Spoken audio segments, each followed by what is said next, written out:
বাজলো বাজলো তোমার আলোর বেনু। অমর্ত্য সেনের বিখ্যাত বই দ্য আর্গুমেন্টেটিভ ইন্ডিয়ান, এই তর্কপ্রিয়তার বিষয়ে সর্বভারতীয় ক্ষেত্রে বাঙালিদের নৈপুণ্য সর্বজন বিদিত। হুমায়ুন আজাদ বলেছিলেন, যুক্তিতে বাঙালি কখনো পরাজিত হয়নি, হয় না, ভবিষ্যতেও হবে না। তাই এমন কোনো বিষয়ের খোঁজ মেলা প্রায় অসম্ভব যাতে বাঙালিদের কোনো মতপার্থক্য নেই। উত্তম সৌমিত্র, ইস্টবেঙ্গল মোহনবাগান, চিংড়ি ইলিশ, হেমন্ত মান্না, সত্যজিৎ ঋত্বিক, সুনীল শীর্ষেন্দু, রবীন্দ্রনাথ জীবনানন্দ, সুমন নচিকেতা, আপনি যে কোনো কালের যে কোনো বিষয় বাছুন, একটা যুক্তি পাল্টা যুক্তির আসর জমিয়ে দিতে খুব একটা পরিশ্রম বা সময় বা অধ্যাবসায়ের প্রয়োজন হবে না। আজকের অনুষ্ঠান শুরু করব এমনই এক সর্ববাঙালিজন সম্মত বিরল বিষয়ের প্রসঙ্গ দিয়ে। একটি রেডিওর অনুষ্ঠান যার কোনো বিকল্প শেষ 89 বছরেও তৈরি হয়নি। হ্যাঁ, কথা বলছি মহিষাসুর মর্দিনী এই রেডিও অনুষ্ঠানের বিষয়ে, যে অনুষ্ঠান শুনে বাঙালির মনে আজও বেজে ওঠে আগমনীর সুর। বীরেন্দ্রকৃষ্ণের স্তোত্রপাঠের পবিত্রতায় একাত্ম হয়ে যায় সাঁতরাগাছি থেকে সান ফ্রান্সিসকোর বাঙালি সমাজ। হাজারো লড়াই ছাপিয়ে এখানে কোনো বাঙালির কোনো বিভেদ নেই। একটা বেতার অনুষ্ঠান কেমন করে বাঙালির ধর্মাচরণের, কৃষ্টির, আবেগের, বিশ্বাসের, অনুভূতির, উৎসবের, সর্বোপরি জীবনযাপনের অবিচ্ছেদ্য অংশ হয়ে গেল, তা সত্যি পরম বিস্ময়ের ব্যাপার। এমনই এই বেতার অনুষ্ঠানের মাহাত্ম্য যে আপামর বাঙালি চিরকালই রেডিওর ভোরের এই অনুষ্ঠানটিকে মহালয়া বলে উল্লেখ করে থাকেন, যেখানে আমরা সকলেই জানি মহালয়া হলো একটি তিথি, পিতৃপক্ষের শেষ ও দেবীপক্ষের শুরু, আর শুরু বাঙালির শ্রেষ্ঠ উৎসবের। এই তিথি, এই অনুষ্ঠান, তার অসাধারণ ইতিহাস, পুজোর স্মৃতি, পুজোর গান, এই সব কিছু নিয়ে আজকের 1 ঘন্টা আপনাদের সাথে আমি অভিষেক। শুনছেন বিএজিসি রেডিও। আসছি একটা গানের পর।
মহিষাসুর মর্দিনীর নেপথ্য ইতিহাস নিয়ে আলোচনা করতে গেলে আমাদের ফ্ল্যাশব্যাকে যেতে হবে 93 বছর পেছনে।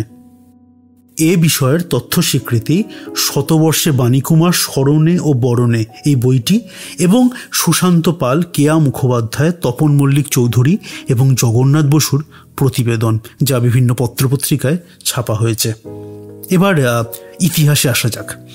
1927 সাল ডালহৌসির গার্স্টিন প্লেসে বম্বের ইন্ডিয়ান ব্রডকাস্টিং কোম্পানি একটি বেতার কেন্দ্র স্থাপন করে। ভারতের প্রোগ্রামের ডাইরেক্টর হিসাবে প্রথম দিন থেকেই তার দায়িত্ব নেন নৃপেন্দ্রনাথ মজুমদার। কিছুদিনের মধ্যেই যোগ দেন ফেয়ারলি প্লেসের ইস্টার্ন রেলের চাকরি ছেড়ে বীরেন্দ্রকৃষ্ণ ভদ্র, এবং টাকশালের চাকরি ছেড়ে রেডিওতে আসেন বৈদ্যনাথ ভট্টাচার্য বা বাণীকুমার। যোগ দেন রায়চাঁদ বড়াল। 1929 সালের সেপ্টেম্বরে বেতার কেন্দ্রের নিজস্ব মুখপত্র বেতার জগৎ প্রকাশিত হলো, যার সম্পাদনার জন্য এলেন প্রেমাঙ্কুর আতর্থী। 1931 সালে বাণীকুমার শ্রী শ্রী চণ্ডীর বিষয়বস্তু নিয়ে বসন্তেশ্বরী নামে একটি কাব্য রচনা করেছিলেন, যা সে বছরই চৈত্র মাসে বাসন্তী পুজোর সময় প্রচারিত হয়। এর সঙ্গীত পরিচালনায় ছিলেন রাইচাঁদ বড়াল। 1932 সালে একটা আড্ডার আসরে প্রেমাঙ্কুর আতর্থী মতামত দেন যে যা যা অনুষ্ঠান তখন চলছে তার পাশাপাশি কিছু একটা অভিনবত্ব আনা দরকার। তো তিনি বললেন, এই তো বাণী রয়েছে, ও কতগুলো বৈদিক শ্লোক জোগাড় করে ফেলুক আর গান লিখে ফেলুক। রাই মানে রাইচাঁদ বড়াল সুর দিক, বীরেন শ্লোক আওড়াক, ভোরবেলা চালাও, লোকের ভালো লাগবে। কথাটা নৃপেন মজুমদারের মনে ধরল। এসব কথা যখন হচ্ছে তার 1 মাস বাদেই দুর্গাপুজো। তো কি করা যায়? দিন রাত এক করে বাণীকুমার লিখে ফেললেন একখানি গীতি আলেখ্য। এই রচনায় তিনি সহায়তা পেয়েছিলেন পণ্ডিত অশোকনাথ শাস্ত্রীর। কয়েকটি গানে সুর দিয়েছিলেন পণ্ডিত হরিশচন্দ্র বালি ও রাইচাঁদ বড়াল, তবে মূল সুরকার ছিলেন পঙ্কজ কুমার মল্লিক। 1932 সাল মহাষষ্ঠীর সকালে প্রথম সম্প্রচারিত হয় বাণীকুমার সৃষ্ট বীরেন্দ্রকৃষ্ণ ভদ্রের স্তোত্রপাঠে সজ্জিত ও পঙ্কজ কুমার মল্লিকের সুরে অলঙ্কৃত অনুষ্ঠান প্রত্যুষ প্রোগ্রাম। পরের বছর এর নাম পরিবর্তন করে করা হলো প্রভাতী অনুষ্ঠান। এর 2 বছর পরে মানে 1934 সালের 8ই অক্টোবর প্রথম মহালয়ার সকালে 6টা থেকে 7:30 পর্যন্ত এই অনুষ্ঠান প্রচারিত হয়। সমস্যা হলো যে কিছু রক্ষণশীল মানুষ তীব্র আপত্তি জানালেন। তারা বললেন, এক অব্রাহ্মণ ব্যক্তির কণ্ঠে কেন চণ্ডীপাঠ শুনতে হবে? প্রতিবাদ করলেন স্বয়ং বাণীকুমার। তিনি বলে দিলেন, গ্রন্থনা ও চণ্ডীপাঠ বীরেন্দ্রকৃষ্ণ ভদ্র করলে তবেই অনুষ্ঠান সম্প্রচার হবে, নচেত হবে না। আরেকটি আপত্তি ছিল যে মহালয়ার সকালে পিতৃপুরুষ তর্পণের আগেই কেন চণ্ডীপাঠ করা হচ্ছে। এটা মাথায় রেখে 1935 এবং 1936 সালে অনুষ্ঠানটি প্রচারিত হয়েছিল ষষ্ঠীর ভোরে। ষষ্ঠীর ভোরে এই অনুষ্ঠানটির নাম ছিল 1936 সালে মহিষাসুর বধ। কিন্তু 1937 সাল থেকে বাণীকুমারের সিদ্ধান্ত মেনে মহালয়ার ভোরে পাকাপাকিভাবে সম্প্রচার শুরু হলো মহিষাসুর মর্দিনীর। এভাবেই মহালয়ার তিথিগত পৌরাণিক ব্যাখ্যা চলে গেল অন্তরালে, আর এই অনুষ্ঠান হয়ে উঠল ইতিহাস, হয়ে উঠল মহালয়ার সমার্থক। মহিষাসুর মর্দিনীতে যারা অংশ নিতেন তারা মহড়ার জন্য আগেই চলে আসতেন বেতারে। অবসরে চলত চা পান, রঙ্গরসিকতা। একবার কি হয়েছে, কেউ একজন শুয়ে আছেন, কেউ এদিক ওদিক ঘুরছেন, বাণীকুমার বসে আছেন রেকর্ডিংয়ে। এটা যে সময়কার কথা হচ্ছে, যে বছরের কথা হচ্ছে, তার আগে অবধি ভাষ্য অংশ পাঠ করা হতো স্বাভাবিক কথ্য ভঙ্গিতে, সুরে করা হতো না। বীরেন্দ্রকৃষ্ণ ভদ্র তার নিজস্ব ধারায় চণ্ডীপাঠ করছিলেন সুরেলা কণ্ঠে। হঠাৎ অলস রসিকতার ছলে বাংলা ভাষ্যের যে অংশটা, উনি সেটা ওই সুরের অনুকরণে বলতে শুরু করলেন। তাতে চারিদিকে বেশ একটা মৃদু হাসি, একটা রসিকতার একটা ভাব জাগলো। বীরেন্দ্রকৃষ্ণ থামলেন, কিন্তু বাণীকুমার দ্রুত রেকর্ডিং রুম থেকে বেরিয়ে এসে বললেন, এই থামলে কেন? ব্যস্ত হচ্ছিল, হোক না, ওভাবেই হোক।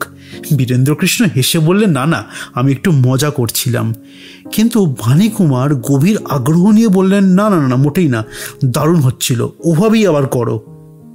বীরেন্দ্রকৃষ্ণ শুরু করলেন, মহামায়া সনাতনী শক্তিরূপা গুণময়ী, তিনি এক তবু প্রকাশ বিভিন্ন, দেবী নারায়ণী, আবার ব্রহ্মশক্তি রূপা ব্রহ্মাণী, কখনো মাহেশ্বরী রূপে প্রকাশমানা, কখনো বা নির্মলা কৌমারী রূপধারিণী, কখনো মহাবজ্র রূপিণী ঐন্দ্রী, উগ্রা শিবদূতি, নিমুন্নমালিনী চামুণ্ডা, তিনি আবার তমোময়ী নিয়তি। এই সর্বপ্রকাশমানা মহাশক্তি যথাভাবে সপ্তলোক তাই আনন্দমগ্ন। সঙ্গীত পরিচালক পঙ্কজ মল্লিকের সঙ্গে বেতার কর্তৃপক্ষের কোনো একটা কারণে মতবিরোধ হওয়ায় 1944 সালে তার জায়গায় প্রথমবার গানের সুর এক রেখে গোটা অনুষ্ঠানটি সঙ্গীত পরিচালনার কাজ সামলেছিলেন হেমন্ত মুখোপাধ্যায়। 1945 সালে আবার সম্পূর্ণ অন্য গান সহ একটা নতুন অনুষ্ঠান, যেটি মহিষাসুর মর্দিনী নয়, সেটি সম্প্রচারিত হয়, যার যৌথ সঙ্গীত পরিচালক ছিলেন বিজনবালা ঘোষ দস্তিদার ও শচীন দাস মতিলাল। কিন্তু সেই অনুষ্ঠান শ্রোতাদের একেবারেই পছন্দ হয় না। অবশেষে 1946 সালে একই সঙ্গে মহিষাসুর মর্দিনী ও পঙ্কজ কুমার মল্লিকের প্রত্যাবর্তন ঘটে। এরপর 30 বছর পরে 1976 সাল, দেশে তখন জরুরি অবস্থা। আকাশবাণীর কর্তৃপক্ষ ঠিক করলেন চিরাচরিত মহিষাসুর মর্দিনীর পরিবর্তে অন্য কিছু একটা করা যাক। যে মহিষাসুর মর্দিনী 40 বছর ধরে আকাশবাণীতে প্রচারিত হয়ে আসছিল, যার প্রতিটি সম্প্রচারের দিন আকাশবাণীতে উপস্থিত থাকতেন বীরেন্দ্রকৃষ্ণ স্বয়ং, সেই অনুষ্ঠান না বাজিয়ে, তাকে না জানিয়ে নতুন অনুষ্ঠান বাজানোর সিদ্ধান্ত হয় দিল্লি থেকে। ঠিক হয় ভাষ্যে রাখা হবে উত্তম কুমারকে। 1976 সালের 23 সেপ্টেম্বর মহালয়ার ভোরে বেজে উঠল এই অনুষ্ঠান। দেবী দুর্গতি হারিণী। গ্রন্থনাংশ রচনা ডক্টর ধ্যানেশ নারায়ণ চক্রবর্তী, গীত রচনা শ্যামল গুপ্ত, সঙ্গীত পরিচালনা হেমন্ত মুখোপাধ্যায়, সহযোগিতা শৈলেন মুখোপাধ্যায়, সংস্কৃত শ্লোক উচ্চারণ ডক্টর গোবিন্দ গোপাল মুখোপাধ্যায়, মাধুরী মুখোপাধ্যায় ও হেমন্ত মুখোপাধ্যায়।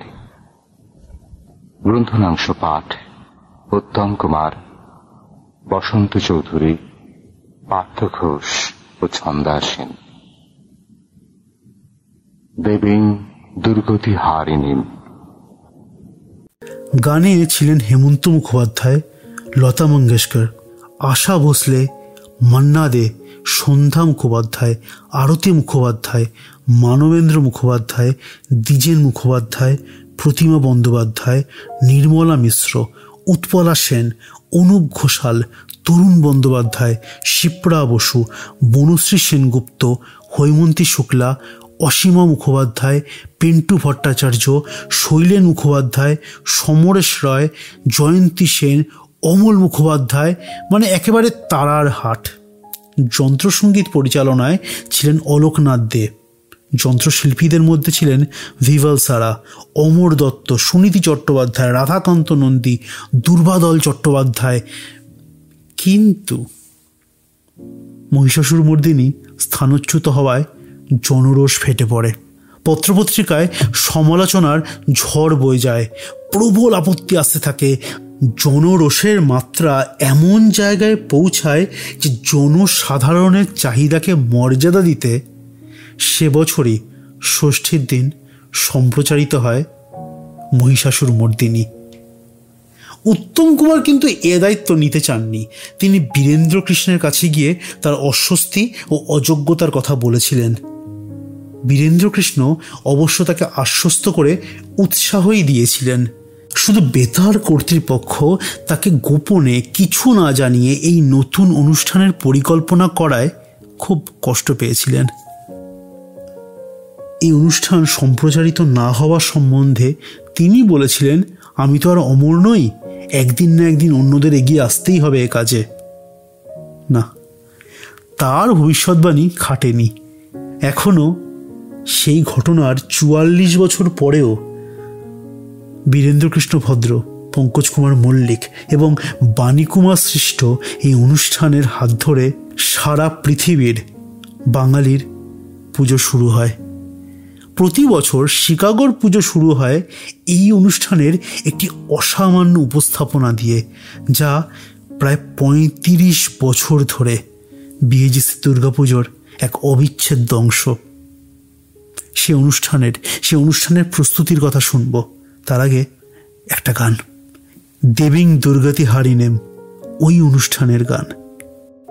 আজ 44 বছর পরে কোনো তুলনায় না গিয়ে একটি পৃথক, একটি স্বতন্ত্র প্রযোজনা হিসেবে যদি অনুষ্ঠানটি শোনা যায়, তাহলে অসম্ভব সমালোচিত এবং প্রায় উপেক্ষিত এই প্রয়াসটির মধ্যে বেশ কিছু মণিমাণিক্যের সন্ধান আপনারা পাবেন বলেই আমার মনে হয়।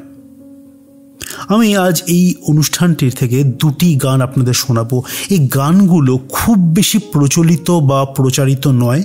প্রথম গানটি মানবেন্দ্র মুখোপাধ্যায় ও শিপ্রা বসুর কণ্ঠে। সুধা তরঙ্গিনী হেলিলা রঙ্গিনী, কখন থাকো কি যে রঙ্গে মা। সুধা তরঙ্গিনী হেলিলা রঙ্গিনী, কখন থাকো কি যে রঙ্গে মা। কে জানে কে বা বোঝে খেলিছ কি খেলা যে, কিভাবে কবে কার সঙ্গে মা। সুধা তরঙ্গিনী হেলিলা রঙ্গিনী, কখন থাকো কি যে রঙ্গে মা। সুধা তরঙ্গিনী হেলিলা রঙ্গিনী, কখন থাকো কি যে রঙ্গে মা।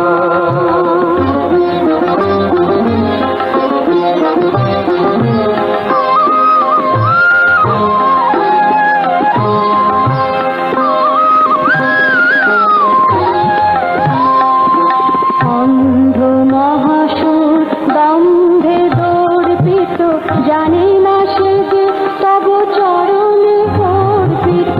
অন্ধ মহাসুর দম্ভে বর্ধিত, জানি না সে যে তব চরণে অর্পিত। মরণ ধাই পিছে নাহেরি হেরে নিচে, মোহিনীর উপর আসি অঙ্গে মা। কখন থাকো কি যে রঙ্গে মা। সুধা তরঙ্গিনী হেলিলা রঙ্গিনী, কখন থাকো কি যে রঙ্গে মা। দ্বিতীয় গানটির শিল্পী সন্ধ্যা মুখোপাধ্যায় এবং হেমন্ত মুখোপাধ্যায়। শারদ প্রভাতে বিমল শোভাতে, জাগো চিন্ময়ী মা গো, মৃন্ময়ী রূপে জাগো, জাগো জাগো জাগো। শারদ প্রভাতে বিমল শোভাতে, জাগো চিন্ময়ী মা গো, মৃন্ময়ী রূপে জাগো, জাগো জাগো জাগো।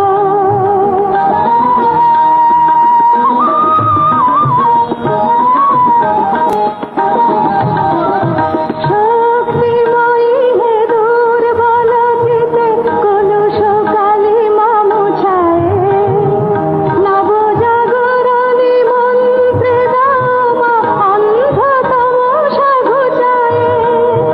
শক্তিময়ী হে দুর্বল চিতে, কলুষ কালী মা মুছায়ে, নব জাগরণী মন্ত্রে দাও মা, অন্ধ তমসা ঘুচায়ে।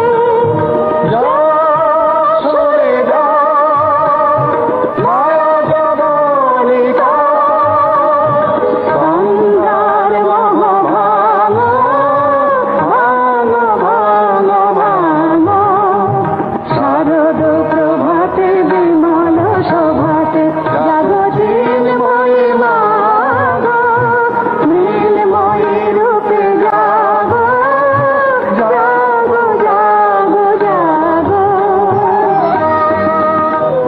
যেটা বলছিলাম, আমাদের Bengali association of greater Chicago মানে বিএজিসির যে এই দুর্গাপুজো, এর অবিচ্ছেদ্য অংশ হলো এই মহিষাসুর মর্দিনী অনুষ্ঠানের এক অসামান্য উপস্থাপনা, যা বিগত 35 বছর ধরে প্রতি বছর একটি লাইভ পারফরমেন্সের মাধ্যমে শিকাগোর বাঙালি সমাজে আগমনী সুর বয়ে আনে।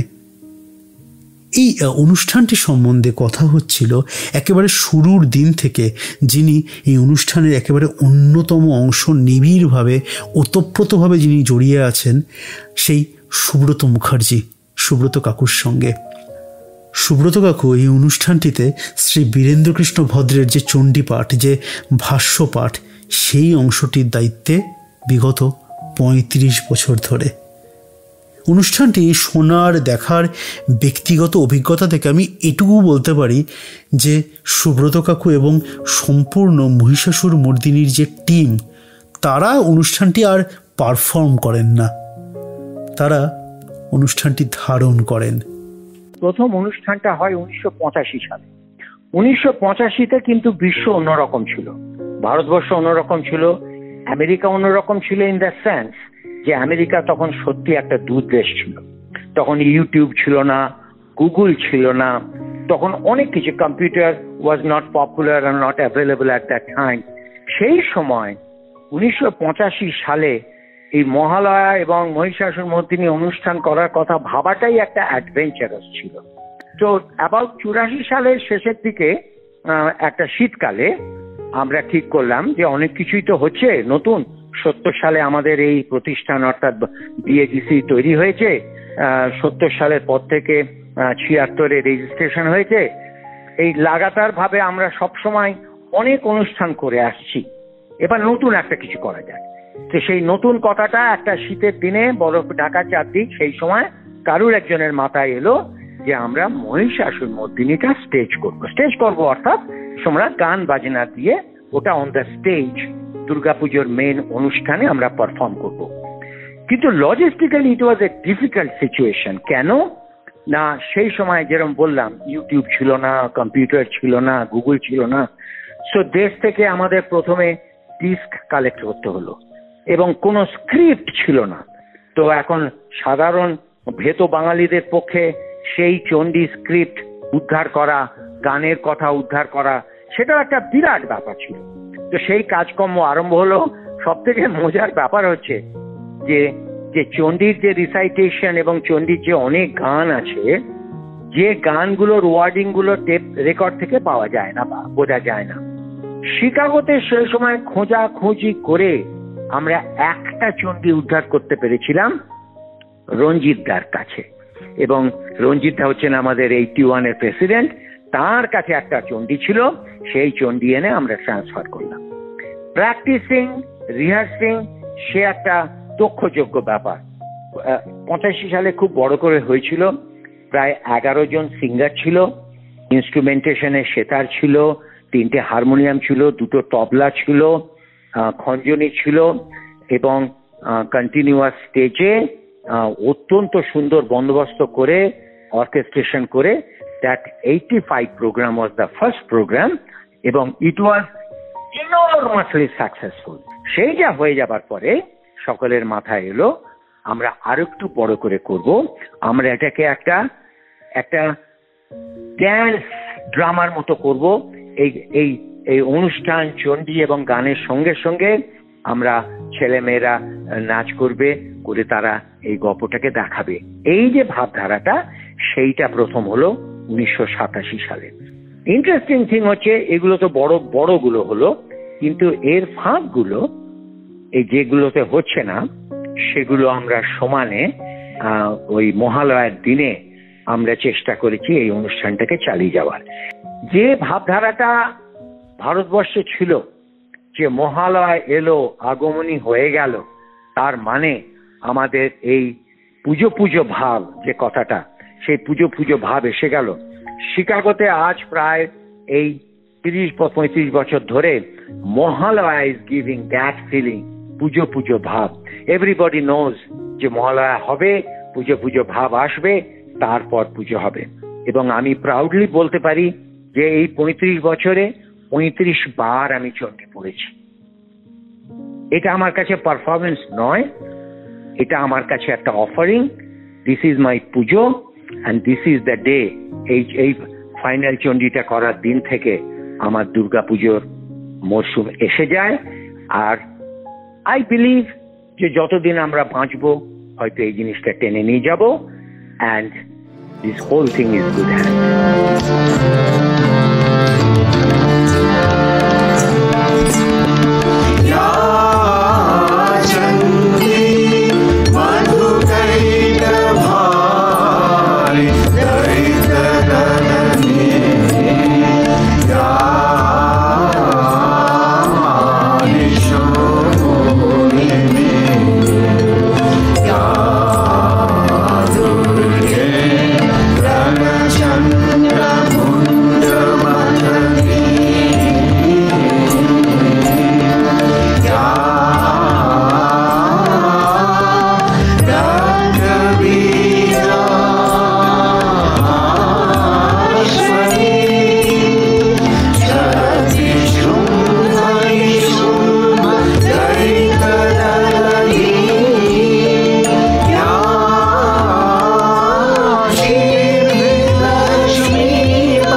এবার বাঙালিদের জীবনে মহালয়ার আরেকটি বিশেষ দিক যা এখন ইতিহাস, সেই প্রসঙ্গে আসি।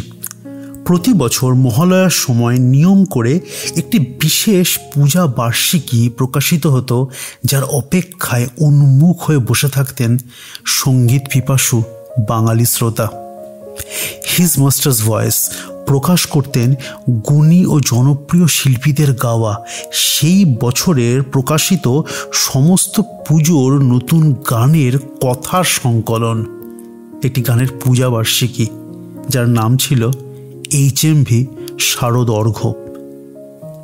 এই বইগুলোতে সমস্ত শিল্পীদের ছবি, স্বাক্ষর এসব কিছুও থাকতো।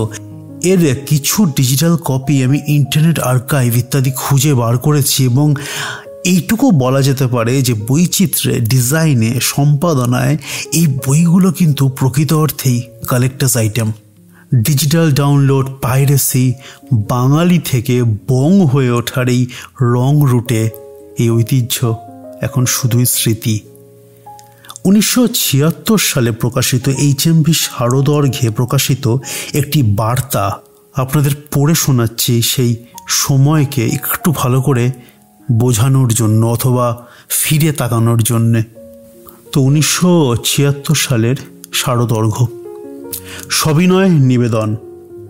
বাঙালির আশা আকাঙ্ক্ষা, আনন্দ উন্মাদনার শ্রেষ্ঠ প্রকাশ দুর্গোৎসব।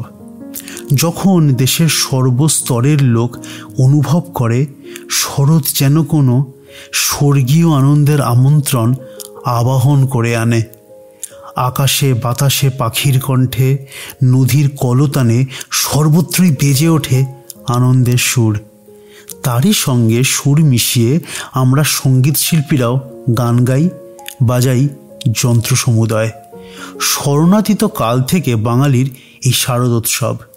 সুদীর্ঘ 75 বৎসর ধরে গ্র্যামোফোন কোম্পানি পূজায় নতুন রেকর্ড প্রকাশ করে আসছেন।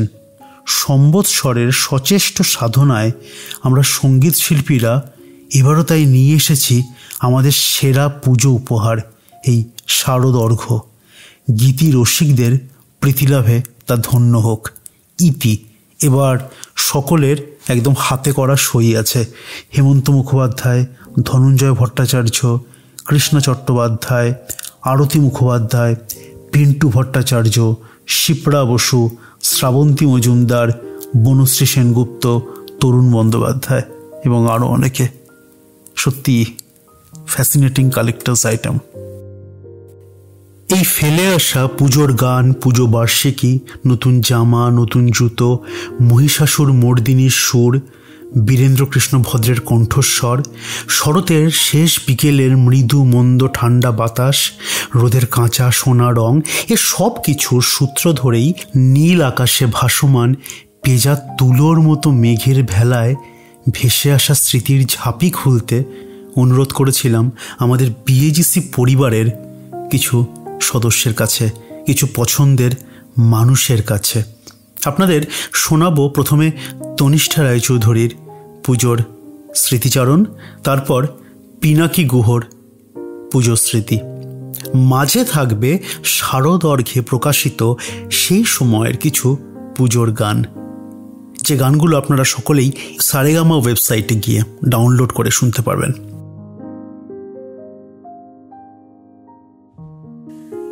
দুর্গা পুজো শব্দটার মধ্যেই একটা অদ্ভুত মন মাতানো ব্যাপার আছে। বাঙালিদের রন্ধ্রে রন্ধ্রে ঢুকে আছে এই বিশেষ উৎসবটি। এই অনুষ্ঠানকে কেন্দ্র করে কত লোকের কত পরিকল্পনা। পুজোর সময় ছুটিতে যাওয়া, গৃহবধূদের বাপের বাড়ি যাওয়া, বোনাস পেয়ে অনেক দিনের কিছু বাসনা পূরণ করা, নতুন জামা কাপড় কেনা, বা হয়তো দৈনন্দিন জীবনের অস্থিরতা থেকে অবসর নিয়ে বাড়ির আরাম কেদারায় বসে চায়ের পেয়ালা আর খবরের কাগজ নিয়ে গড়িমসি করে দিন কাটানো। বছরের প্রথম থেকেই প্রায় শুরু হয়ে যায় 10 মাস আগের প্ল্যানিং বাঙালিদের। আমার ছোটবেলা কেটেছে আসানসোল আর কলকাতার পুজো দেখে। তখন এত ঝাঁঝা চকচকে মল আর যখন তখন ইচ্ছে হলেই জামা কেনার চল ছিল না, তাই বছরে পয়লা বৈশাখ আর পুজো এই সময় নতুন জামা হতো। নিকট আত্মীয় স্বজনের কাছ থেকে একটা পাওয়ারও রীতি ছিল এবং সেটিই হতো সারা বছরের পুঁজি। মা খুব ভালো সেলাই করেন এবং কলেজ যাওয়া অবধি মায়ের হাতের সেলাই করা জামা ফ্রক পরেই আমরা পুজো কাটিয়েছি। পুজোর আগে দোকান খুঁড়ে ছিট কেনা, তার সাথে ডিজাইন করা লেস, বোতাম ইত্যাদি সংগ্রহ করতাম। পুজোর প্রস্তুতির এক অদ্ভুত উন্মাদনা উত্তেজনায় মগ্ন হয়ে থাকতাম। পুজোর প্রস্তুতি মাসখানেক আগে শুরু হয়ে গেলেও মহালয় ছিল যেন একটা ওয়ার্নিং বেল। অতএব ডেডলাইন চলে এসেছে এবং শেষ মুহূর্তের সব প্ল্যানিং সেরে ফেলতে হবে। কোন দিন কি জামা পরবো, কবে কোন ঠাকুর দেখবো, কোন দিন কি খাবো ইত্যাদি ইত্যাদি।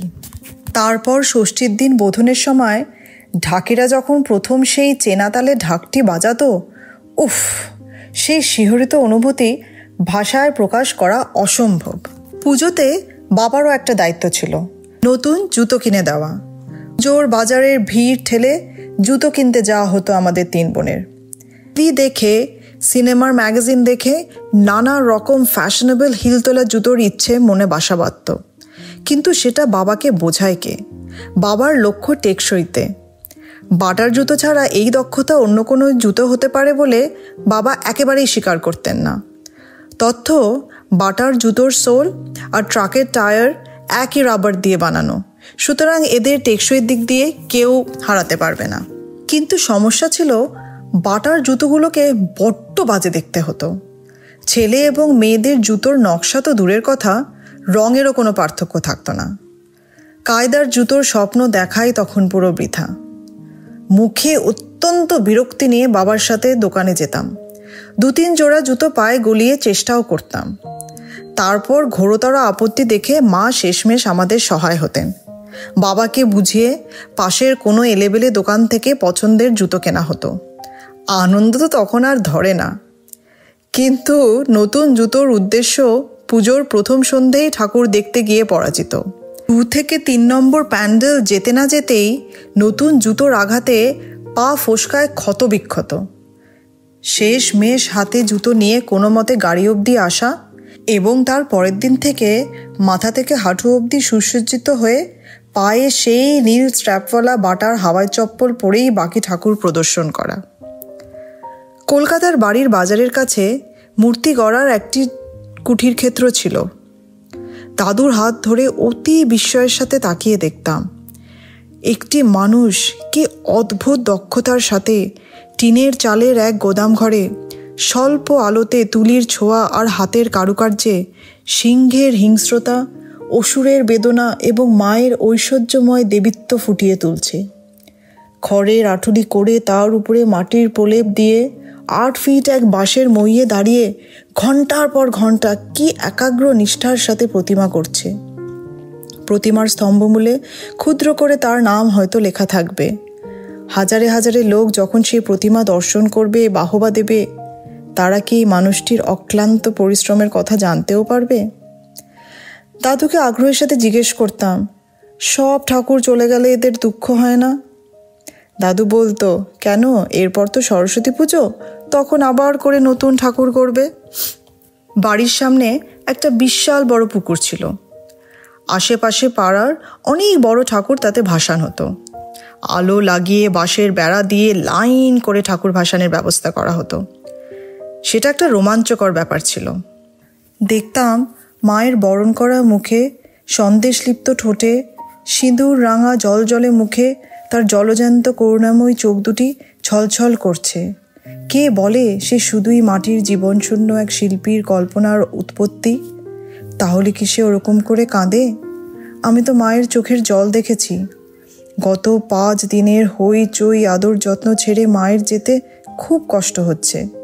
তিনি বলছেন, আমি আবার আসব। সন্তানের কাছে আমাকে তো আসতেই হবে। আমরাও পথ চেয়ে রই প্রতি বছর, মা আবার এসো, সকলকে ভালো রেখো বলে মাকে বিদায় দিই। একবার খুব কাকুতি মিনতি করে ভাসানের সময় এক পাড়ার কাকুর কাছ থেকে মায়ের হাতের এক অস্ত্র জোগাড় করেছিলাম। ওই বজ্র ও তার সাথে জড়িয়ে থাকা ছোটবেলার এই সব স্মৃতিগুলি আমার কাছে আজও অমূল্য।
আরতি মুখোপাধ্যায়ের কণ্ঠে শুনছিলেন পুজোর গান, কথা সুবীর হাজরা এবং সুর বাপ্পি লাহিড়ী।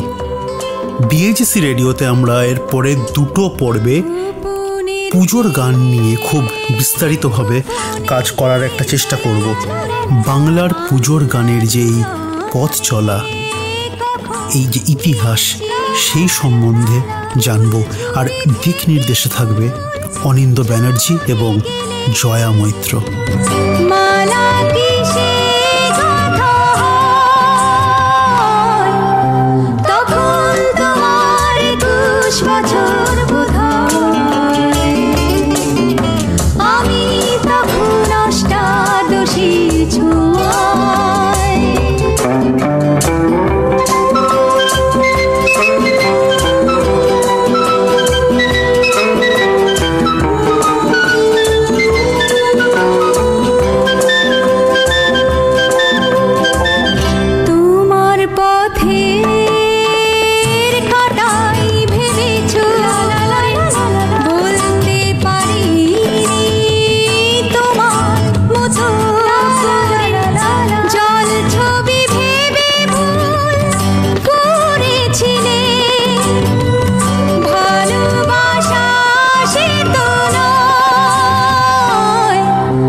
বোধহয় আমি তখন অষ্টাদশীর ছোঁয়ায়।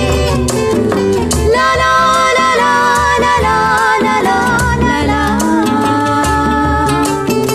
লা লা লা লা লা লা লা লা লা। খুব কঠিন কাজ।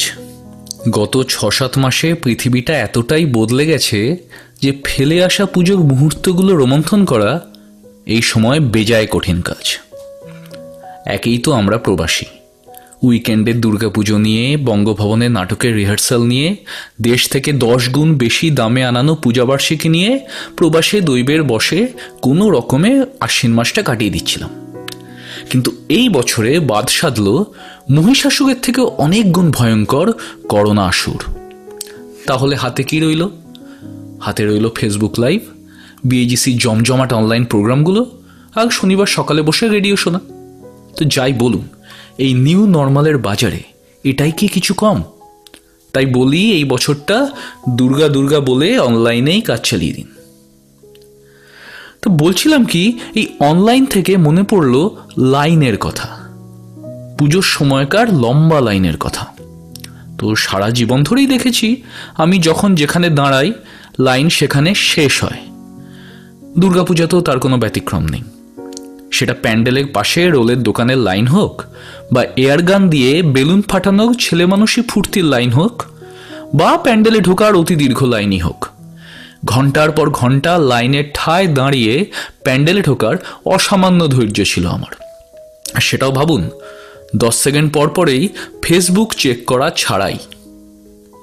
এই লাইনে দাঁড়াতে দাঁড়াতেই একদিন হঠাৎ বুঝে গেলাম যে পুজোর সময় পৃথিবীর বাঙালিরা 2 ভাগে বিভক্ত হয়ে যায়। একটি ভাগ নতুন জুতোর ফোসকা উপেক্ষা করে, ফুচকা ভেলপুরির ডাক অবহেলা করে লাইনে দাঁড়ায়। আরেকটি ভাগ লাইনের দড়ি ধরে সেই মানুষগুলোর গতিপথকে নিয়ন্ত্রণ করে। আরও বুঝতে পারলাম যে এই দ্বিতীয় দলে যোগ দিতে পারলে, মানে লাইনের দড়িটা একবার হাতে নিয়ে নিতে পারলে বেশ একটা ঘ্যামচ্যাক ব্যাপার হয়। কারণ তাহলে লোকজনের, বা আরও নির্দিষ্ট করে বলতে গেলে সমবয়স্কা তরুণীদের একটু সম্ভ্রম মাখা দৃষ্টি লাভ করা যায়। ব্যাস, পুজোর সেক্রেটারি শঙ্করদাকে ধরে ভলেন্টিয়ার লিস্টে নাম লিখিয়ে দিলাম। তো এই লাইনের দড়ি ধরে দাঁড়িয়ে থাকতে থাকতে লক্ষ্য করলাম ওই যে সুখো জাগানিয়া দৃষ্টিপাত, তার 99% ভাগেই প্রচ্ছন্ন থাকতো একটা আরতি।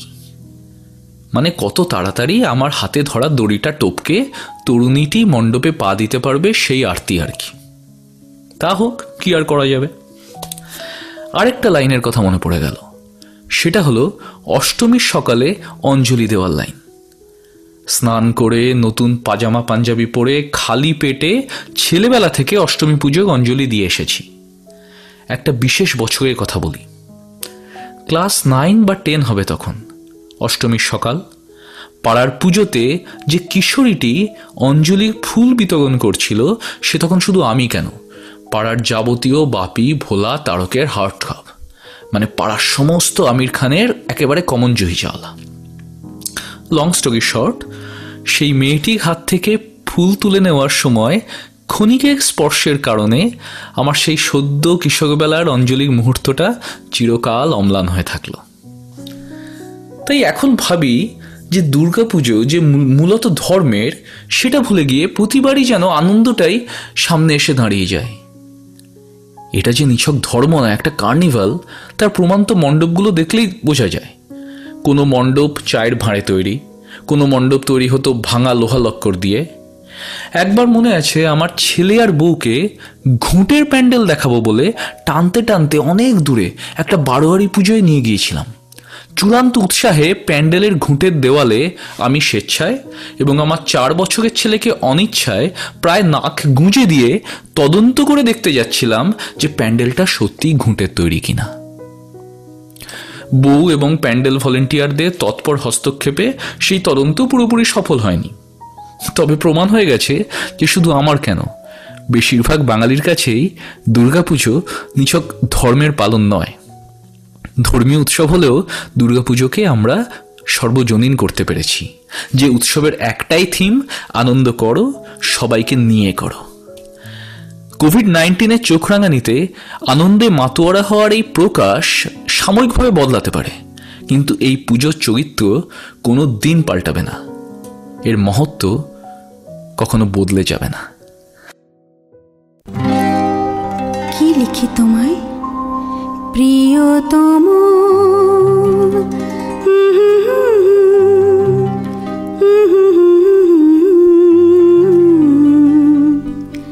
কি লিখি তোমায়,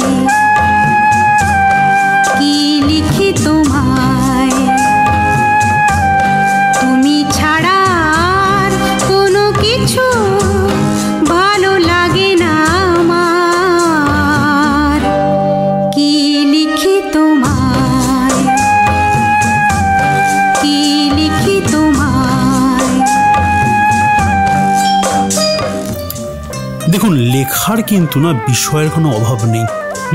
BAGCradio@gmail.com বা BAGC রেডিওর ফেসবুক পেজে আপনারা লিখুন আপনারা কী ধরনের অনুষ্ঠান শুনতে চাইছেন, আপনাদের মতামত।